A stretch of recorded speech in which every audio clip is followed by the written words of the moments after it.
Baik, selamat pagi anak-anakku semuanya. Seperti biasa, pagi hari ini kita praktikum online ilmu ternak ruminansia dengan topik hari ini adalah cara pemeliharaan sapi perah. Seperti biasa, untuk bahan materi praktikum saya mengambil dari video di YouTube. Oleh karena itu, saya mohon izin kepada pemilik video di YouTube bahwasanya video Anda saya ambil ya. Saya di sini bukan bertujuan untuk mengkomersialisasi dari video Anda, tapi semata-mata memberikan pembelajaran kepada anak-anak kami untuk praktikum secara online. Oleh karena itu, saya ucapkan mohon maaf dan terima kasih atas kesempatan kami untuk mengambil video Anda. Ya. Sekali lagi mohon maaf, semoga apa yang saudara sampaikan di YouTube dianggap sebagai suatu ibadah juga. Baik anak-anakku semuanya, kita mulai saja video YouTube kali ini. Saya tidak begitu banyak komentar karena video ini sudah lumayan bagus ya. Jadi video ini tentang cara pemeliharaan tentang sapi perah secara umum sudah lumayan bagus. Manajemen ternak sapi perah. Tujuan pembesaran sapi perah.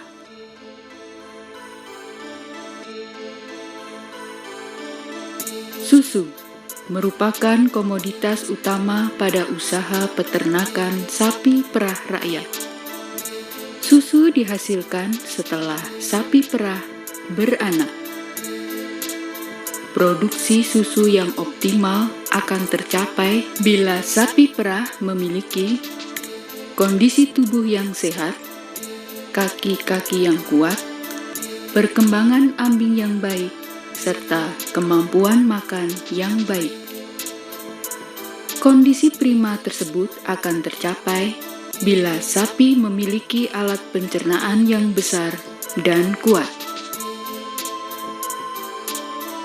Oleh karena itu, peternak harus melaksanakan program rearing atau memelihara sapi sejak lahir secara terprogram dengan tujuan untuk mendapatkan sapi yang memiliki kaki-kaki yang kuat serta ambing dan alat pencernakan yang berkembang baik. Jenis Friesian Holstein yang berasal dari Belanda terkenal dengan produksi susunya yang tinggi, yaitu sekitar 6.350 kg per tahun atau berkisar 17 kg per hari.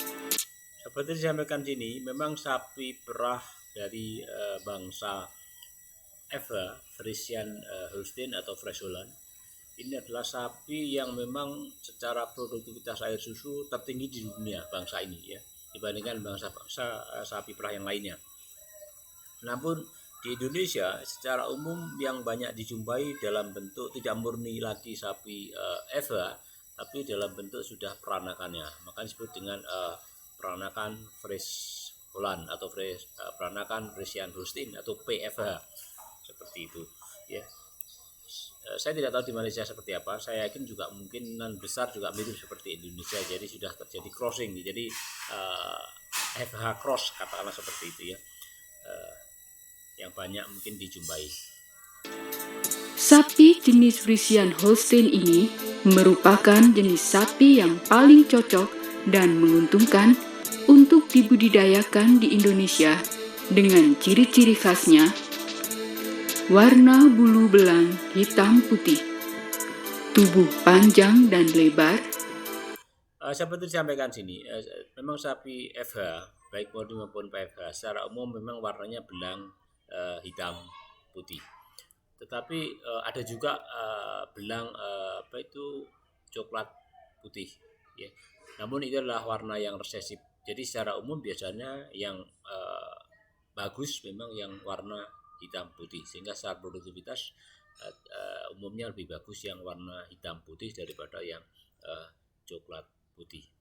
Tidak agresif atau cenderung jinak, kulit halus, mengkilap, mudah diangkat, serta bulu yang pendek.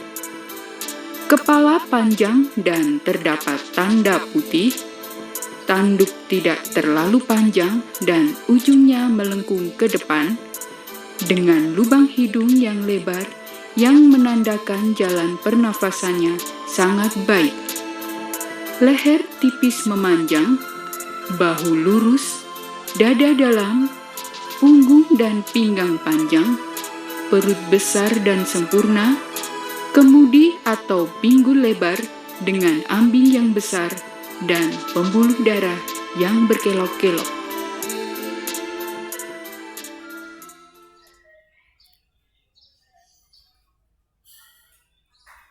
Pakan sapi perah. Sapi perah merupakan jenis hewan ruminansia yang mempunyai lambung majemuk.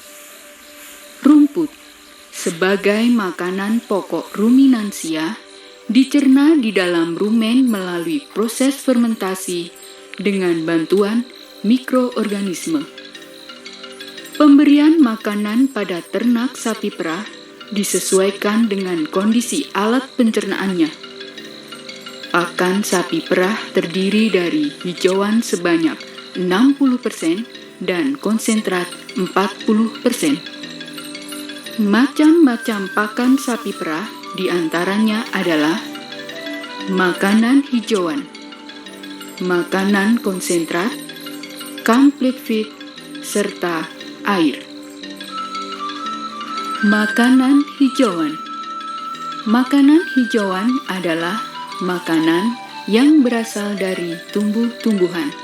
Terdapat 3 kategori makanan hijauan, yaitu hijauan segar, silase, dan jerami. Hijauan segar adalah asupan pakan sapi dalam bentuk segar, baik yang dipotong terlebih dahulu oleh manusia maupun yang disenggut langsung oleh ternak. Hijauan segar umumnya terdiri atas daun-daunan yang berasal dari rumput-rumputan, tanaman biji-bijian, atau jenis kacang-kacangan. Hijauan banyak mengandung karbohidrat dalam bentuk gula sederhana, pakti, dan fruktosa yang sangat berperan dalam menghasilkan energi.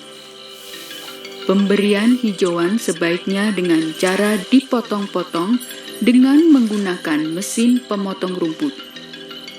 Jika tidak ada, gunakan peralatan potong yang ada dengan memperkirakan panjang yang sama. Contoh hijauan segar diantaranya adalah rumput-rumputan, meliputi rumput gajah, rumput benggala, rumput setaria, dan lain-lain, termasuk rumput lapangan yang saat ini sedang ngetren. Rumput yang kandungan gizinya bagus itu rumput odot, ya, rumput odot, ya, terutama mungkin yang besar itu odot super, ya, mungkin begitu, mirip seperti rumput gajah, tetapi daunnya lebih dominan daripada batangnya. Kalau rumput gajah kan yang dominan batangnya daripada daunnya, dan kandungan gizinya rumput odot ini sangat bagus, makanya sekarang lagi ngetren. Tumbuh secara liar. Kacang-kacangan meliputi lamtoro, glirisida, sorghum, dan jenis kacang-kacangan lainnya. Daun-daunan meliputi daun nangka, daun pisang, daun turi kaliandra, daun petai Cina, daun ketela rambat, ganggang, dan lain-lain. Untuk mencegah kembung dan cacingan, sebaiknya menyabit rumput pada pagi hari setelah embun menghilang, dan hindari rumput muda karena mengandung saponin atau bahan pembentuk busa yang menyebabkan perut kembung. Sebelum diberikan ke ternak, rumput harus dikurangi dahulu kadar airnya dengan cara menyimpan dalam posisi tegak dan dilayukan. Jadi seperti disampaikan tadi, kenapa rumput itu harus dilayukan dulu. Jadi makanya di kuliah sudah saya sampaikan. Nah, sebaiknya kalau merumput, yaitu sebaiknya tidak boleh langsung diberikan ke ternaknya. Ya, ini tadi sudah disampaikan alasannya seperti itu, ya. Jadi supaya saudara paham, jadi kalau habis mendapatkan rumput segar tidak boleh langsung diberikan. Ya, jadi sebaiknya katakanlah dapat pagi, ya sebaiknya mungkin bisa diberikan sore harinya. Yang dapat sorenya mungkin diberikan besok paginya. Jadi seperti itu. Jadi tidak boleh dapat pagi ini langsung diberikan ataupun sore dapat kemudian langsung diberikan. Ya, sekali lagi harus seperti langkah tadi, ya. Sedangkan silase adalah asupan pakan sapi berupa daun dan rerumputan yang sudah difermentasikan. Dan jerami adalah asupan pakan sapi berupa batang pohon padi atau jagung. Makanan konsentrat. Makanan konsentrat adalah pakan yang kadar seratnya rendah serta mudah dicerna.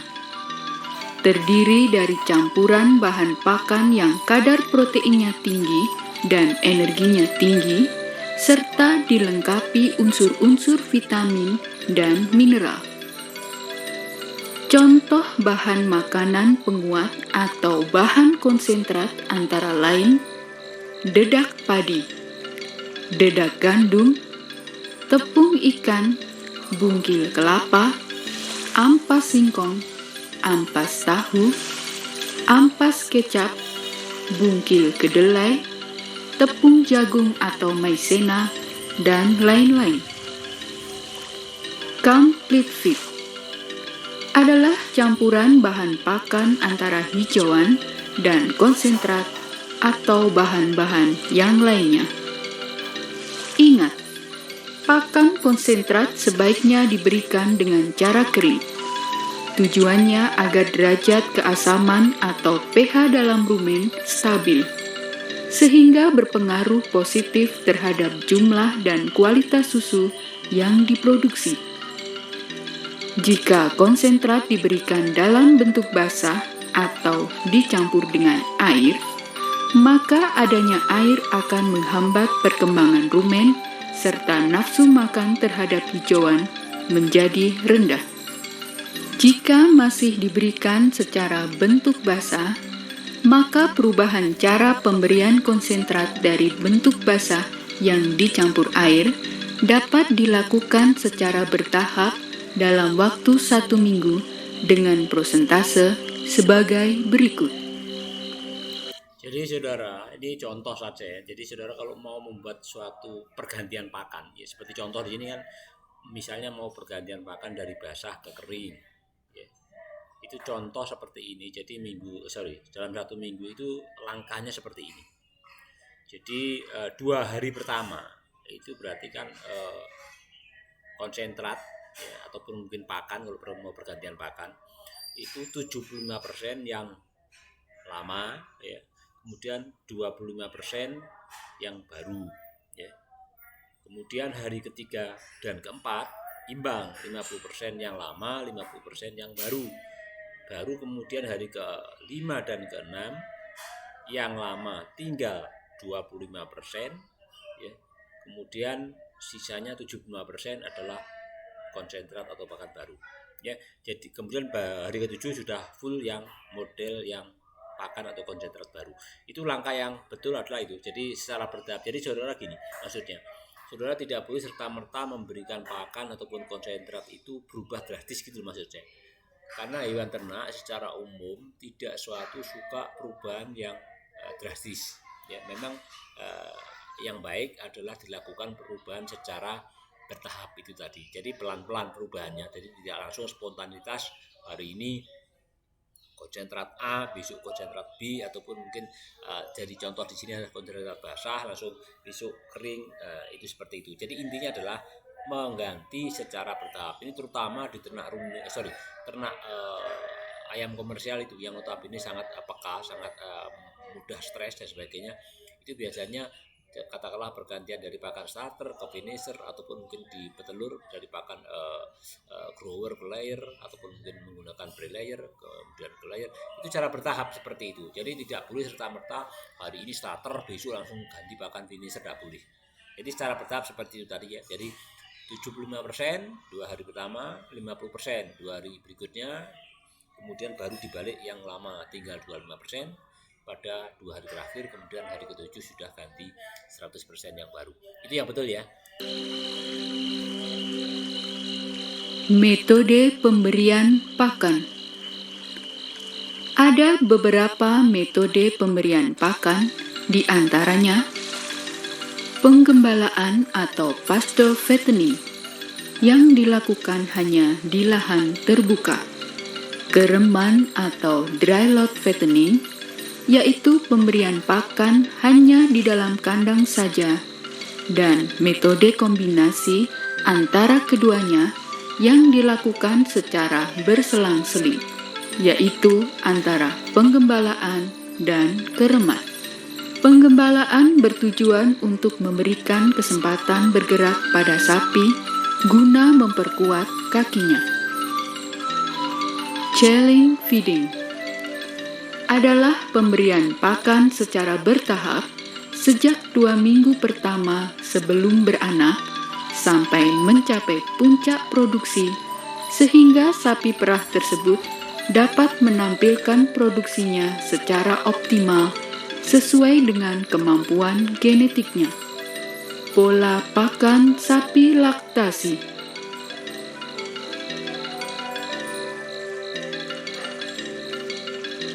Jadi seperti gambaran di sini, jadi saat laktasi tentunya akan berbeda dengan sapi saat kering kandang.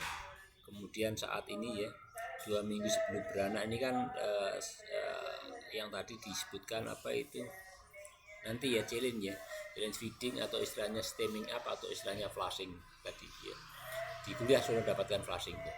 Jadi 2 minggu sebelum beranak ya, itu nanti akan diberikan konsentrat secara bertahap. Karena gini, di sapi perah itu pada kebuntingan ke bulan ke-7 ya, itu kan disebut dengan kering kandang ya.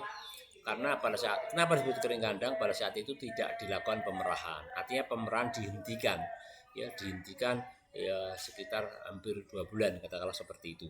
Ya karena nanti 2 minggu menjelang melahirkan dia mulai diberikan konsentrat lagi secara bertahap ya.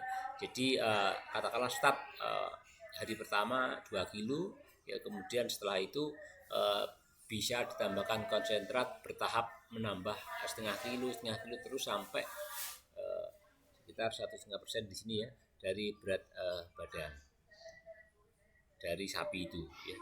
Kemudian nanti setelah dia itu melahirkan sampai puncak produksinya itu diberikan secara bertahap ya, karena begini hitungannya pemberian konsentrat itu berapa, hitungannya gampangannya itu atau mudahnya ya, saudara mungkin dari Malaysia nggak tahu. Mudahnya adalah pemberian konsentrat itu adalah separuh dari produksi air susu. Jadi misalnya kalau produksi air susunya 10 liter misalnya, konsentratnya itu idealnya 5 kilo misalnya seperti itu. Itu gampangannya seperti itu. Jadi saudara nanti ditingkatkan bertahap ini setengah kilo per hari itu sampai dia itu berapa produksi air susunya. Ya kalau produksi air susunya katakanlah 20 misalnya 20 liter ya jangan langsung diberikan ini, walaupun ini hitungannya setengah kilo per hari, terus saja melampaui dari bahkan sampai 20 kilo, berarti kan sama imbang, berarti rugi saudara ya. Kembali ke hitungan bisnis ya, kembali ke semuanya ke hitungan bisnis. Itu maksudnya ya, seperti itu secara bertahap dinaikkan seperti itu. Karena begini, puncak laktasi ya setelah melahirkan ini umumnya itu bisa bertahan sampai sekitar 5 bulanan setelah melahirkan ya. Setelah itu nanti turun, produksinya turun. Makanya sebaiknya ya seperti di sapi potong saya sampaikan kemarin, mungkin yang bagus itu kalau bisa beranak setiap tahun kan lebih bagus, sehingga produksi air susunya pasti akan cenderung tinggi ya, karena produksi air susu tinggi itu kan biasanya kan setelah melahirkan sampai seperti saya bilang tadi, sampai biasanya sampai bisa bertahan sekitar 5 bulanan. Nah kalau mungkin sebelum itu kan kalau bisa calving interval katakanlah bisa 12-14 bulan kan berarti harus segera dikawinkan katakanlah 3 bulan ya, 3 bulan ya, itu paling katakanlah seperti itu ya. Jika dikawinkan berarti kan bisa segera nanti bunting otomatis untuk terjadi produksi air susu yang rendah tidak begitu terlalu lama, maksud saya seperti itu. Demikian juga hasil anak bisa segera didapatkan setiap tahun sekali, itu idealnya, harapannya memang seperti itu. Contoh jadwal pemberian pakan sapi laktasi.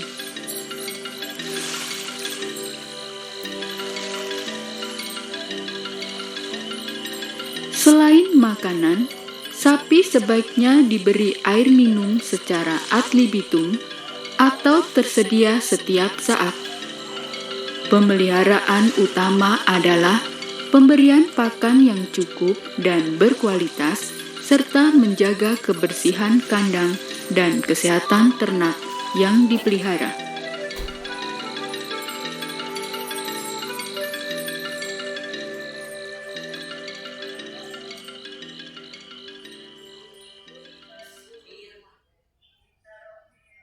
Kandang sapi perah yang baik adalah kandang yang sesuai dan memenuhi persyaratan kebutuhan dan kesehatan sapi perah. Lokasi ideal untuk membangun kandang. Kandang sebaiknya terpisah dari rumah tinggal dan letaknya cukup jauh dari pemukiman penduduk, tetapi mudah dicapai oleh kendaraan. Sinar matahari harus dapat menembus pelataran kandang serta dekat dengan lahan pertanian. Terdapat sumber air yang mencukupi serta tempat pembuangan limbah. Syarat bangunan kandang. Tinggi tiang kandang sekurang-kurangnya 200 cm dari lantai kandang dengan luas. Kalau contoh seperti ini ya, atapnya monitor ya, istilahnya monitor. Nanti sudah dapatkan di perkuliahan di ilmu ternak unggas dan non ruminansia. Jadi atapnya bertumpuk seperti ini, membantu sirkulasi udara dan pencahayaan di dalam sini. Ya, ini adalah contoh atap model monitor. Atap 50 cm lebih luas dari bangunan, sehingga air hujan tidak masuk. Sirkulasi udara cukup dan mendapat sinar matahari sehingga kandang tidak lembab. Panjang lantai kandang 150-175 cm dengan kemiringan lantai kandang 1-3 cm dan sudah betonisasi. Lebar selokan 40-60 cm. Tempat makan yang lebar sehingga memudahkan sapi dalam mengkonsumsi pakan yang diberikan. Tempat air dibuat agar air selalu tersedia sepanjang hari dan tak terbatas atau ad libitum. Fasilitas dan perlengkapan kandang.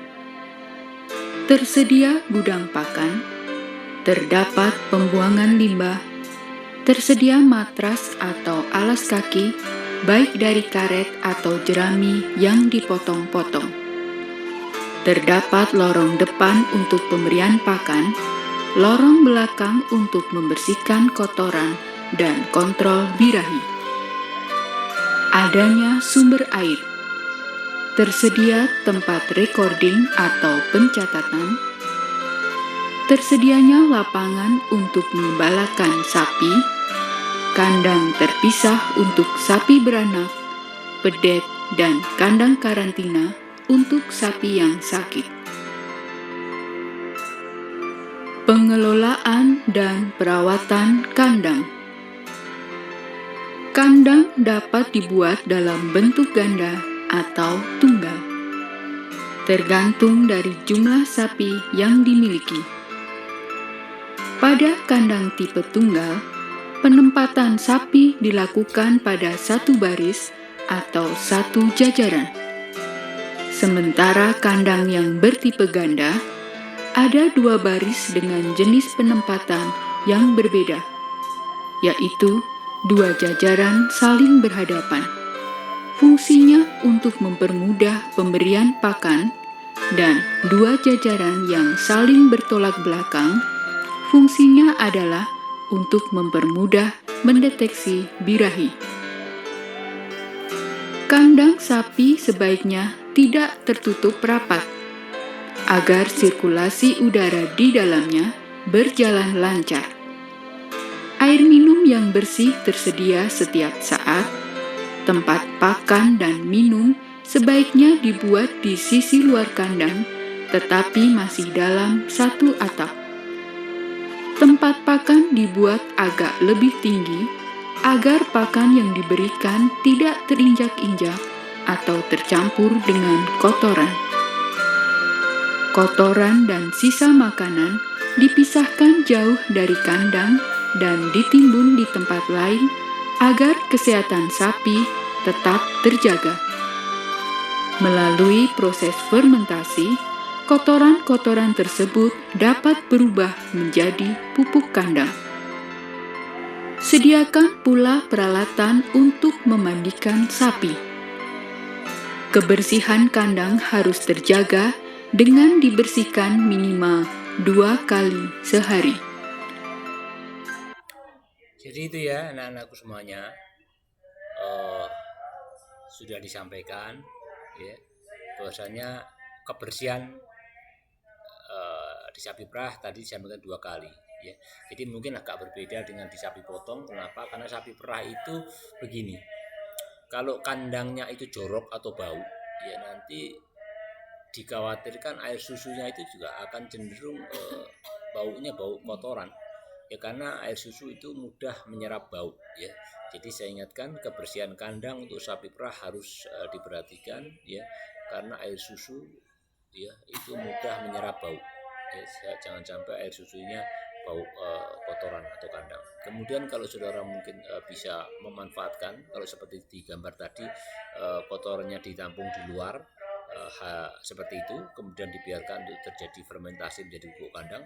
Tapi kalau saudara ada apa itu kreativitas yang lebih, saudara bisa manfaatkan kotoran tadi dimasukkan ke dalam, sama seperti di praktikum sebelumnya, dimasukkan ke dalam apa itu tank atau kontainer, kemudian dibuat menjadi suatu biogas ya. Jadi kalau saudara seperti itu lebih bagus lagi. Jadi membuat biogas, kemudian biogasnya bisa dimanfaatkan untuk penerangan, masak, kemudian selat atau lumpurnya ya bisa dimanfaatkan untuk pupuk kandang yang digunakan untuk menyuburkan hijauan atau rumput yang nanti kembali rumput hijauan itu akan diberikan kepada ternaknya. Kalau seperti itu siklusnya akan kembali muter sehingga sama-sama apa itu kayak muter gitu intinya. Jadi tidak ada yang terbuang ya, jadi langsung semuanya saling mensupport ya, saling mensupport seperti itu. Kemudian kalau saudara nanti untuk memperbesar keuntungan dalam pemeliharaan sapi perah ya, saudara mungkin bisa saja melakukan suatu, katakanlah tidak hanya sekedar jual air susu yang notabene harganya murah ya, tapi kalau saudara ada sedikit kreativitas juga dibuat menjadi suatu apa itu susu pasteurisasi ya, kemudian yang diberi rasa yang macam-macam, kemudian ataupun juga membuat suatu apa itu saudara nanti akan dapatkan perkuliahan di VPH ya, Veterinary Public Hygiene atau kesehatan masyarakat veteriner, tentang katakanlah membuat suatu apa itu seperti kayak Yakult ya, ataupun mungkin kefir dan sebagainya. Jadi saudara nanti akan diajari di PPH ya, membuat susu pasteurisasi, kefir dan sebagainya ya. Itu ya anak-anakku semuanya untuk praktikum pagi hari ini.